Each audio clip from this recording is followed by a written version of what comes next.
이 본문은 1월 달에 초등부 아이들과 나눴던 본문이기도 한데요. 그때 연구하고 묵상했던 것을 토대로 또 그때 아이들과는 미처 다 나누지 못했던 내용들을 중심으로 좀 나눠보도록 하겠습니다. 우리는 살아가면서 많은 어려움의 시간들을 겪습니다. 실패와 좌절의 순간을 경험합니다. 내가 기대하고 바랐던 일이 이루어지지 않는 그런 시간들을 경험하게 됩니다. 모든 것이 내가 생각하고 기대한 대로 또 준비한 대로 잘 되면 좋겠는데 사실 현실은 그렇지 않지요. 내 생각과는 다르게 흘러갈 때가 많습니다. 또 전혀 예상치 못한 그런 실패를 경험할 때 우리는 참 당혹스럽게 됩니다.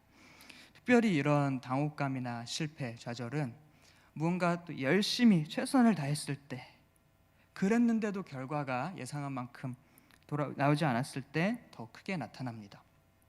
예를 들어서 어떤 학생이 나는 공부에는 관심이 없다. 나는 예를 들어서 체육 특기생이기 때문에 공부는 중요하지 않다.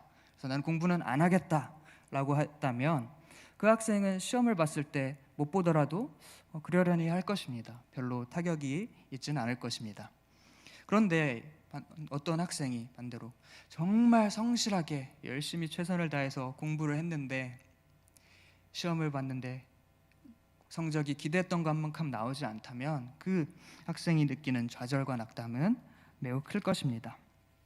또 그 외에도 우리가 무슨 일을 하거나 직장에서 어떤 일을 하고 프로젝트를 할 때에도 뭔가 열심히 안 하면 차라리 모르겠는데 열심히 했는데 성과가 나오지 않았을 때 우리는 참 허탈하고 좌절하게 됩니다. 또 가게를 운영한다거나 어떤 사업을 한다거나 할 때도 마찬가지겠죠. 뭔가 기대한 만큼의 성과가 이루어지지 않을 때 우리는 좌절스럽고 뭔가 내 수고가 받아들여지지 않는 것 같고 인정되지 않는 것 같고 그럴 때 억울하기도 하고 답답하기도 합니다. 수고하고 노력한 만큼의 성과가 나왔으면 좋겠는데 말이죠. 또 때로는 신앙의 영역에서도 마찬가지입니다.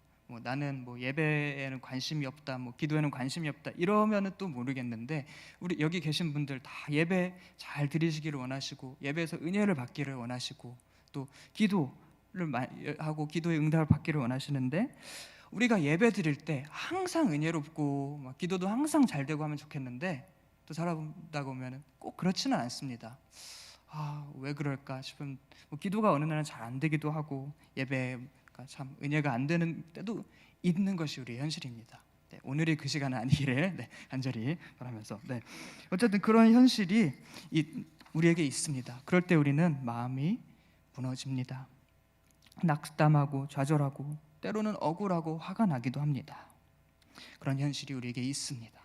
그런데 오늘 본문에도 어쩌면 이와 비슷한 상황이 나옵니다. 오늘 본문 1, 2절에 보면 아담과 하와가 가인과 그의 형제 아벨을 낳았습니다. 아벨은 양떼를 돌보는 자, 목자가 되었고요.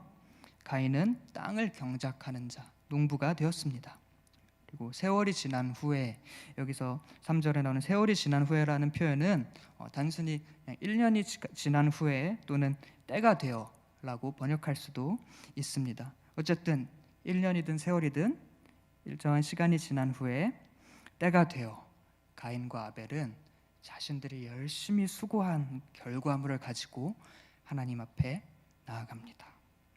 가인은 땅을 경작하는 농부였기 때문에 땅의 소산물을 가지고 갑니다. 당연하겠죠. 그리고 아벨은 양떼를 돌보는 목자였기 때문에 자기도 또한 양의 첫 새끼와 그 기름으로 하나님께 드렸습니다. 그런데 여기서 문제가 발생합니다. 하나님께서 아벨과 그의 제물은 받으셨는데 가인과 그의 제물은 어떻게 하셨죠? 받지 않으신 거죠. 받지 않으신 것입니다.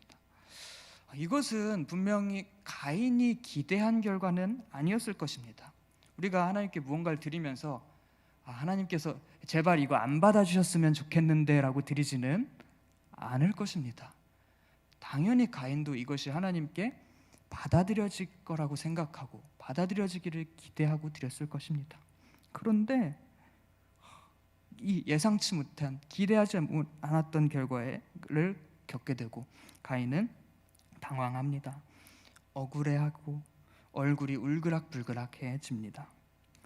하나님께서는 왜 가인과 그의 재물은 받지 않으신 것일까요? 뭐가 문제였을까요? 우리는 그런 질문이 듭니다. 그런데 오늘 이 본문에는 그것이 직접적으로 분명하게 뭐라고 나와 있지는 않습니다. 물론 우리는 또 이것을 앞뒤 문맥이나 맥락을 통해서 유추해보고 해석해볼 수 있습니다. 그래서 전통적으로 여러 가지 해석이 있었는데요. 아마 우리 성도님들께서 많이 들어보신 이야기도 있을 것입니다. 그런 해석들 중에 좀 가장 보편적인 해석을 주로 살펴보면 주로 가인의 태도에 문제가 있었다. 가인이 뭔가 잘못한 게 있었기 때문이지 않겠느냐라고 보통 그렇게 많이 해석을 합니다. 예를 들어서 땅의 소산으로 가인은 드렸다고 하는데 그냥 땅의 소산 중에서 아무거나 가져온 것이 아니냐. 반면에 아벨은 양의 첫 새끼와 그 기름으로 가장 좋은 최상의 것을 드린 것이 아니겠느냐. 그래서 그 둘의 재물에는 차이가 있었고 그래서 결과에 차이가 나타났다라는 해석입니다. 맞습니다. 충분히 가능한 해석이고 그래서 우리는 그걸 토대로 하나님께 우리는 최상의 것을 드려야 된다라고 적용하기도 합니다. 또 어떤 사람들은 히브리서 11장 4절에 나오는 믿음으로 아벨은 더 나은 제사를 드렸으니 라는 표현에 주목해서 아벨은 믿음으로 제사를 드린 반면에 가인은 믿음으로 드리지 않았기 때문이다 라고 해석하기도 합니다. 이것도 충분히 가능한 해석이고 맞습니다. 그래서 우리는 예배를 그냥 드리는 게 아니라 믿음으로 드려야 한다 이렇게 또 적용하기도 합니다. 또 가인과 그의 재물은 받지 않으신지라 라는 것에서 그의 재물만 받지 않으신 게 아니라 가인 자체도 안 받으셨다라는 것에서 가인의 그 삶의 태도가 무언가 문제가 있었다. 평소의 삶이 하나님 앞에 올바르게 하나님께 받아들여질 만한 삶이 아니었기 때문이다라고 해석을 하기도 합니다. 이것들 다 충분히 가능하고 맞는 해석이고 우리는 그렇게 적용하는 것이 마땅합니다. 그런데 또 어떤 사람들은 본문에 이것이 직접적으로 나타나 있지 않으니까 이것은 그냥 알 수 없고 하나님의 주권이다 라고 하기도 합니다. 이것도 맞겠죠. 그냥 하나님 마음이다 라는 것이죠. 우리가 하나님께 드린다고 하나님이 당연히 받아주셔야 되는 것은 아니니까요. 받으시고 안 받으시고는 하나님께 달린 것이기 때문에 이것도 충분히 맞는 가능한 해석인 것 같습니다.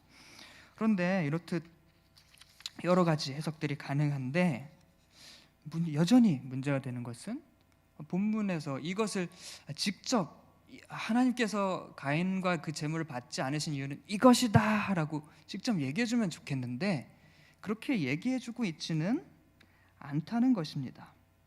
그렇다면 어쩌면 이 본문이 진짜 우리에게 말해주고 싶은 그 가장 중요한 초점은 왜 받지 않으셨는가 거기에 있는 게 아니라 다른 데에 있는 것이 아닐까 생각해 보게 됩니다.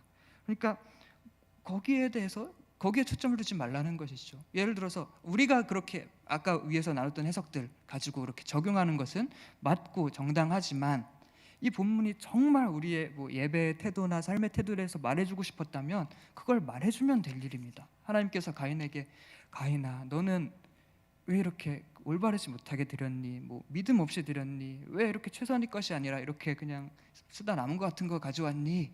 그게 문제다라고 얘기해 주시면 될 텐데 그러지 않으신다는 것이죠. 그러면은 어쩌면 이 본문의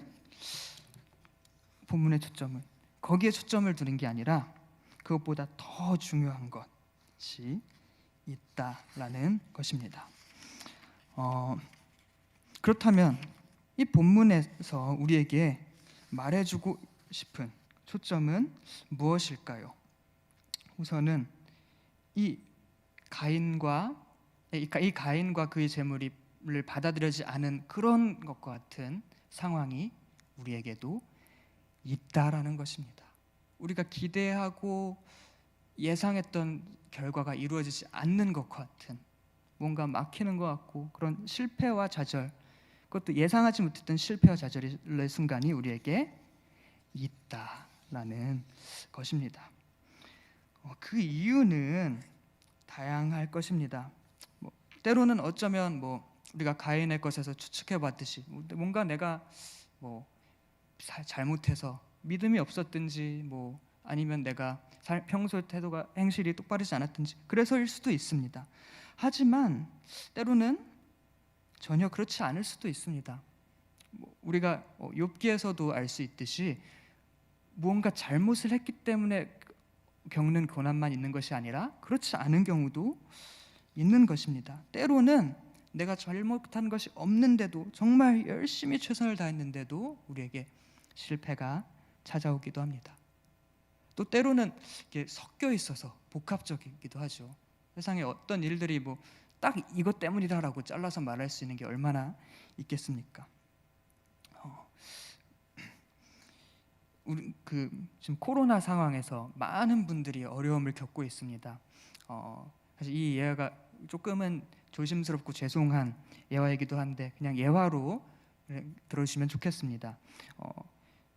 토요일이나 이럴 때 또 교육자분들과 식사를 하면서 주변 식당을 가다 보면 저희 교회 주변에도 참 식당이 많은데 어떤 식당들은 정말 코로나 상황이 무색하게 바글바글하게 앉을 자리가 없습니다. 그래서 너무 장사가 잘 돼서 옆에 2호점까지 내고 할 정도로 잘 되는 집도 있는 반면에 어떤 식당들은 참 보기에 안타까울 정도로 손님이 없는 식당들도 있습니다. 그 이유는 무엇일까요? 그 식당이 뭐 진짜 맛이 없어서일까요? 아니면은 뭐 종업원이 친절하지 못해서일까요? 그럴 수도 있습니다. 그럴 수도 있는데 때로는 단순히 그냥 뭐 운이 나빠서 뭐가 조금 잘 안 맞아서 그렇게 되는 경우도 있습니다. 또 때로는 장사가 너무 잘 되는데도 가게가 망하기도 하죠. 뭐 임대료가 비싸다던가. 몇 년 전에 신촌, 서울의 신촌 거리에 아주 번화한 거리에 있는 맥도날드가 장사도 아주 잘 되던 맥도날드가 문을 닫는다는 얘기를 듣고 깜짝 놀랐습니다. 그 맥도날드가 문을 닫는 이유가 거기 점장님이 조금 더 부지런하지 못해서였을까요? 아니면 종업원들이 조금 더 친절하지 못해서였을까요? 아니면 맥도날드가 맛이 없어서였을까요? 그럴 수도 있지만 아마도 아닐 것입니다. 이처럼 우리가 살아가면서 겪는 실패와 낙심 중에는 우리의 잘못 때문인 것도 있지만 딱히 우리의 잘못이 아닌 경우도 있습니다. 또 그것이 알 수 없게 좀 섞여 있는 경우도 있습니다. 그런 현실이 우리에게 있다는 것을 어쩌면 이 본문은 우리에게 보여주고 있는 것입니다. 그러면 그런 상황 속에서 우리는 어떻게 해야 할까요? 무엇을 어떻게 할 수 있을까요? 어쩌면 오늘 본문은 우리에게 말해줍니다.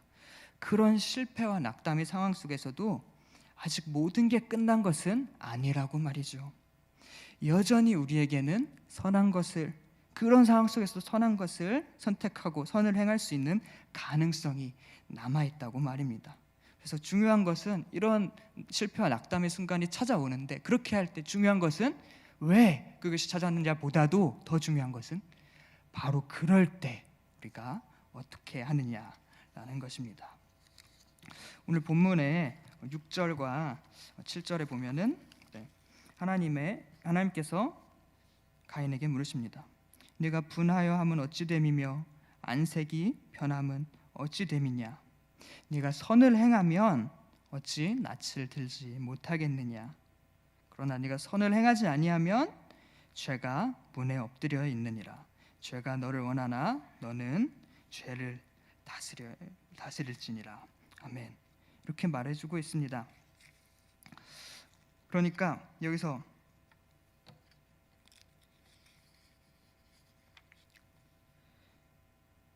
네가 선을 행하면 어찌 낯을 들지 못하겠느냐. 여기서 이 부분을 원어의 표현으로 보면은 네가 선을 행한다면 들어올려짐이 있다, 이런 식으로 조금 애매한 표현으로 되어 있습니다. 그래서 이것이 얼굴을 들 수 있다라는 표현으로 충분히 잘된 번역입니다. 그러나 너가 선을 행하지 않는다면 죄가 문에 엎드려 있다. 그러니까 지금 이 본문의 그 6절 7절의 상황에서 적어도 여기서는 아직 가인이 무언가 잘못을 했다고 그것을 얘기해주고 있지는 않은 것입니다. 물론 가인의 재물이 잘못되었을 수 있습니다. 그러나 그것에 초점을 두고 있지 않습니다. 그런 지금 받아들여지지 않은 그 상황에서 내가 선을 행하면 된다. 선을 행할 수 있다. 그러나 이 상황은 동시에 선을 행하지 않으면 죄가 문에 엎드려 있는 그런 아주 위험한 상황이라는 것을 동시에 말해줍니다. 마치 이 구절은 베드로전서 5장 8절을 생각나게 합니다. 베드로전서 5장 8절에 보면 근신하라 깨어라 너희 대적 마귀가 우는 사자같이 두루 다니며 삼킬 자를 찾나니. 아멘.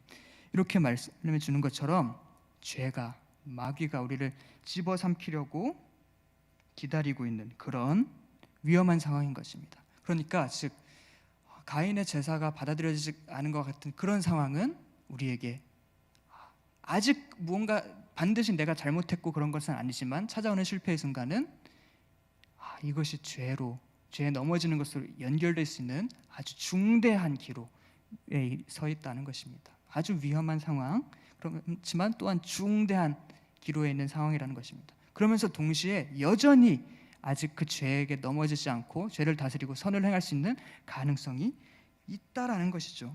왜냐하면 하나님께서 그렇게 말씀하셨기 때문입니다. 7절 뒷부분에 이렇게 말씀하시죠. 죄가 너를 원하나 너는 죄를 다스릴지니라 라고 말이죠. 아멘. 이 말은 죄가 너를 원하나 너는 죄를 다스릴 수 있다라는 뜻이기도 합니다. 다스려야 한다라는 뜻이기도 하죠. 하나님께서 우리에게 불가능한 것을 명령하시지 않습니다. 너는 죄를 다스릴지니라 라는 명령은 동시에 우리가 죄를 다스리고 선을 행할 수 있다라는, 선한 것을 택할 수 있다라는 약속의 소망의 말씀이기도 합니다. 그래서 우리 여기까지를 정리하자면 우리에게는 우리가 잘못이건 아니건 뭔가 기대했던 바가 이루어지지 않는 실패와 낙담의 상황이 찾아오지만 그럴 때 중요한 것은 왜 그렇게 됐을까 보다 어쩌면 더 중요한 것은 바로 그럴 때 우리가 어떤 선택을 하느냐라는 것입니다. 그리고 우리는 그런 상황에서도 죄를 다스리고 선한 것을 선택할 수 있습니다. 신약의 말씀 한 군데를 더 보겠습니다. 에베소서 4장 26절에서 27절에 보면 이 말씀도 오늘 본문과 굉장히 연관되어 생각해 볼 수 있을 것 같은데요. 분을 내어도 죄를 짓지 말며 해가 지도록 분을 품지 말고 마귀에게 틈을 주지 말라. 아멘. 어쩌면 이 본문의 상황은 마치 이런 상황인 것이죠. 무언가 가인이 분을 내고 있습니다. 화를 내고 있습니다. 그런데 아직 죄에 넘어간 상황은 아닌 것이죠. 완전히 넘어간 상황이 아닌데, 그런데 죄에 넘어갈 수 있는 아주 위험한 상황인 것입니다. 동시에 그런 상황에 신약 에베소서에서 뭐라고 얘기해 주냐면 분을 내어도 죄를 짓지 말아라. 죄까지 넘어가지 말아라. 그리고 해가 지도록 분을 품지 말고 마귀에게 틈을 주지 마라.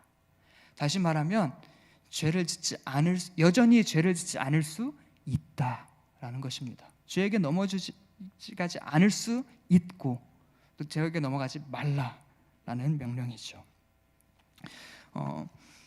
지난주 월요일 정도에 대학원 기숙사에 있으면서 간만에 룸메이트와 치킨을 먹었습니다. 치킨을 먹으면서 간만에 치킨을 먹으면서 또 간만에 처음으로 그 동계올림픽 중계를 봤는데요. 그때 지금 쇼트트랙 경기를 하고 있었습니다. 사실 동계올림픽에 크게 관심이 없고 뭐가 있는지도 관심이 없다가 보니까 우리나라가 하고 있길래 관심을 가지고 보게 되었는데 마침 그때 제가 실시간으로 본 장면이 어떤 장면이었냐면요. 굉장히 안타깝게도 우리나라의 쇼트트랙 남자 쇼트트랙 1000m의 두 명의 선수가 준결승에서 둘 다 아주 좋은 성적으로 결승에 진출했는데 비디오 판독으로 두 명이 다 실격이 된 상황이었습니다. 그게 직접 현장에서 보던 저는 아주 굉장히 당황스럽고 분통이 터졌습니다. 왜냐하면 너무나도 억울해 보이는 상황이었기 때문이죠. 특히나 두 선수 중 먼저 실격된 선수 다음에 두 번째 실격된 선수의 경우에는 이미 한 명이 실격됐기 때문에 그럴까 걱정을 하기도 하고 또 넘어진 선수와 접촉이 있기는 있었기 때문에 억울하다 할지라도 실격될 수도 있겠구나라고 생각했는데 그 먼저 앞서 실격된 황대현 선수라고 하는 선수는 경우에는 중계를 실시간으로 본 사람들이나 또 해설위원들이 보기에도 전혀 접촉도 없었고 이건 실격의 여지가 전혀 없다라고 생각했던 상황이었는데, 그러니까 실격될 거라고는 전혀 조금도 생각하지 못한 상황이었는데 예상치 못한 실격을 당하게 된 것이죠. 마치 가인도 아까 나눈 것처럼 본인의 재물이 받아들여지지 않을 거라고는 생각하지 않았을 것입니다. 그런데 황대원 선수 얼마나 분개하고 막 그랬을까요? 그런데 여러분들이 또 아마 아시는 분들 잘 아시겠듯이 황대원 선수는 마음을 잘 지킵니다. 그 상황에서 마음을 지키고 그것에 넘어지지 않고 마이클 조던의 말을 인용하면서 장애물이 반드시 너를 멈추게 하는 것은 아니다. 벽을 만나면 돌아가거나 포기하지 말라. 어떻게 그 벽을 오를지 해결책을 찾고 그 벽을 이겨내라. 이런 말을 본인의 그 SNS에 올리고 인용하면서 마음을 지켜서 그 다음 1500m에서 금메달을 획득합니다. 여기서도 볼수 우리에게 그런 정말 어떻게 보면 가인의 재물이 받아들여지지 않은 그것도 물론 가인이 잘못했을 수도 있지만, 가인이 잘못했다 하더라도 어떻게 보면 참 당혹스럽고 억울하고 좌절되고 낙담되는 그런 상황입니다. 그런 상황이 우리에게도 찾아옵니다. 때로는 우리의 죄 때문일 수도 있고 또 때로는 그렇지 않을 수도 있습니다. 그런데 문제는 그런 것이 찾아온다는 것이죠. 그럴 때 중요한 것은 바로 그럴 때 어떻게 하느냐라는 것입니다. 그리고 오늘 본문은 말해줍니다. 그런 상황에서도 우리는 죄를 다스리고 선한 것을 선택할 수 있다라고 말이죠. 그래서 우리는 선한 것을 선택해야 합니다. 이렇게까지 그래서 마지막 본문의 뒷부분만 조금 더 보고 마무리를 하도록 하겠습니다. 안타깝게도 가인은 그런 선한 선택을 하지는 못했습니다. 죄를 다스리지 못하고 결국 분을 이기지 못하고 동생을 죽이고 말지요. 그리고 또 하나님께서 또 물으셨을 때 내 아우 아벨이 어디 있냐 물으셨을 때 내가 알지 못합니다. 내가 내 아우를 지키는 자입니까? 이렇게 하면서 모른 척하고 책임지지 않으려고 하지요. 회피하려 합니다. 그러나 피할 수 없었죠. 하나님께서는 다 알고 계셨고 가인은 그 죄의 결과를 지게 됩니다. 땅으로부터 저주를 받게 됩니다. 가인이 하나님께 또 말합니다. 내 죄벌이 지기가 너무 어렵습니다. 그리고 내가 땅에서 피하며 유리하는 자가 되고 나를 만나는 자마다 나를 죽일 것입니다 라고 하자 하나님께서는 말씀하십니다. 그렇지 아니하다. 가인을 죽이는 자는 벌을 7배나 받으리라 하고 가인에게 표를 주사 그를 만나는 모든 사람에게서 죽임을 면하게 하십니다. 그런데 여기서 주목할 것은 이 하나님께서 베풀어진 것은 물론 하나님께서 은혜를 베풀어진 것이긴 합니다만, 죽임으로부터 보호를 해준 것이긴 합니다만 동시에 아주 양면적입니다. 그 저주와 그 땅으로부터 수고해야 되는 그 책임은 여전히 남아있는 것입니다. 그 죄의 대가는 여전히 남아있는 것이죠. 그러니까 차라리 가인이 말한 것처럼 하나님은 가인이 죽을 거라고 말씀하시지 않았습니다.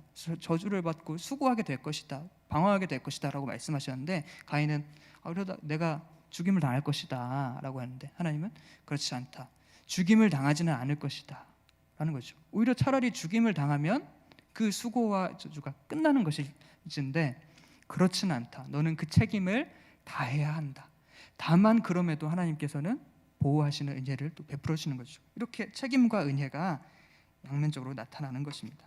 여기서도 우리에게 선택에는 책임이 따른다. 우리는 마땅히 그래서 올바른 선택을 해야 할 책임이 있다는 것을 살펴볼 수 있겠습니다. 말씀을 정리하겠습니다. 가인의 재물이 받아들여지지 않은 것 같은 참 실패와 낙담의 어려운 상황이 우리에게 안타깝지만 찾아옵니다. 그러나 그것은 끝이 아닙니다. 거기서 더 중요한 것은 특별히 오늘 본문이 우리에게 말해주고 도전해주고 권면해주고 있는 것은 그럴 때 어떻게 하느냐가 중요하다는 것이며 그것이 비록 우리를 죄에 넘어가게 할 수 있는 아주 위험하고 중대한 기로에 있는 상황이긴 하지만 여전히 우리는 그 상황에서도 선을 행할 수 있다. 죄를 다스리고 선을 행할 수 있다. 그런 말은 동시에 우리에게 그렇게 하라라는 명령이기도 하죠. 그렇게 명령과 약속이 담겨 있는 것입니다. 우리는 그래서 그런 어떠한 상황 속에도, 실패와 낙담 속에서도 그것을 딛고 일어서며 여전히 선을 행할 수 있고 선을 행해야 합니다. 우리가 그렇게, 이것 어떤 인간의 가능성 이것 때문이 아니라 하나님의 은혜로 말미암아, 그렇게 우리에게 명령과 약속을 주시고 하게 하시는 하나님의 은혜로 말미암아 선을 선택할 수 있는 저와 여러분들 모두가 되시기를 간절히 소망합니다.